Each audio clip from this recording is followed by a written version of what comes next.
हाय, hello. तुमचं सर्वांचं पुन्हा एकदा खूप खूप मनापासून स्वागत करते. आजची रेसिपी खूप सोपी आहे.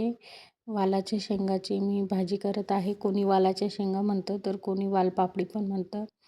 आणि आज मी गावठी वालपापडी आणली आहे. ती जी थोडीशी गुलाबी जांभळी असते आणि खायला एकदम चविष्ट असते. मग मला तर खूप आवडते ही भाजी. आवडीची आहे माझ्या. तर सर्वात आधी मी तिला स्वच्छ करून घेत आहे आणि तिचे असे कोपरे तोडून एक धाग्यासारखे असं ते ओढून काढायचं. त्याची शीर म्हणतात त्याला. ती तोडून घ्यायची सगळी व्यवस्थित मस्त आणि त्याच्यातले जे दाणे आहेत ते घ्यायचे किंवा नाही घ्यायचे ते आपल्या मनावर आहे. मी तर जास्त घेत नाही. कवळे असले तरच घेते, निबार असले तर घेत नाही, कारण का ते लवकर शिजत नाही.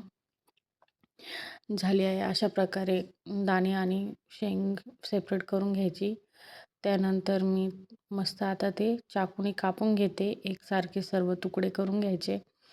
मस्त सगळे असे एकाखट्टी करून घेतल्यानंतर कापायला खूप सोपं जातं. हाताने पण तोडू शकते, पण चाकूने पटापट होतं. जर घाई असली तर लवकर होतं. त्याच्यासाठी मग मी चाकूनेच कापते.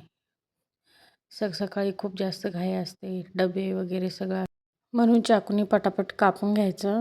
सर्व मस्त एकसारखे तुकडे करून झाले की याला उकळवून घ्यायची गरज नाही. आधी डायरेक्ट शिजवायचे येतं आपल्याला, म्हणून खूप मस्त आहे. खूप छान लागते ही भाजी. मस्त आहे एकदम. आणि मी काही शेंगदाणे काय टाकणार नाही, एकदम सिंपल बनवणार आहे. तर सर्वात आधी कढई ठेवली आहे गॅसवर. तेल टाकून घ्यायचं. त्यामध्ये मोहरी टाकायची, जिरे टाकायचे आणि याच्यामध्ये एक मस्त स्पेशल ॲड केलं आहे मी, पांढरे तीळ. त्यानंतर कांदा आणि टमाटा छान परतवून घ्यायचं. तिळाने एकदम मस्त वेगळी चव येते, एकदम भारी असते आणि खूप मस्त लागतो तिळाचा स्वाद. त्यानंतर मी लाल मिरची पावडर, गरम मसाला, हळदी पावडर आणि थोडंसं आमचूर पावडर टाकलं आहे. त्याच्याने पण मस्त स्वाद येतो भाजीला आणि वेगळीच एक चव येते. त्यानंतर मी स्वच्छ धुवून घेतलेल्या शेंगा मस्त त्यामध्ये परतवल्या.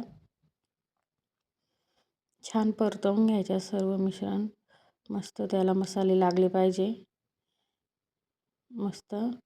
आणि त्यानंतर 1 चमचा मीठ घालायचं आहे चवीनुसार. खूप मस्त लागते ही भाजी. आता मी तिला आहे ना झाकून ठेवते 5 मिनटं बारीक गॅसवरती. आणि आपल्याला तुम्ही बघू शकता आता कसं मऊ पडली आहे. तर आपल्याला आता त्याच्यामध्ये पाणी घालायची गरज नाही आहे. पाणी घालायचंच नाही आहे. बिना पाण्याची शिजवायची आहे वाफेवरती. त्याच्यासाठी झाकण लावूनच शिजवायचं 5 मिनटं बारीक गॅसवरती. झाकण खोलून बघायचं 5 मिनटांनी कितपत शिजली आहे. आपल्याला बघून घ्यायचं का आता शिजली आहे, तर मग तेव्हाच गॅस बंद करायचा.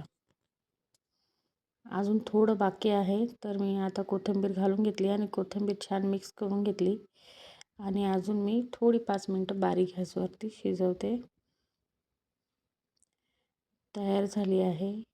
खूप छान लागते, खूप मस्त आहे, एकदम चविष्ट आहे आणि नक्की बनवून बघा, तुम्हाला नक्की आवडेल.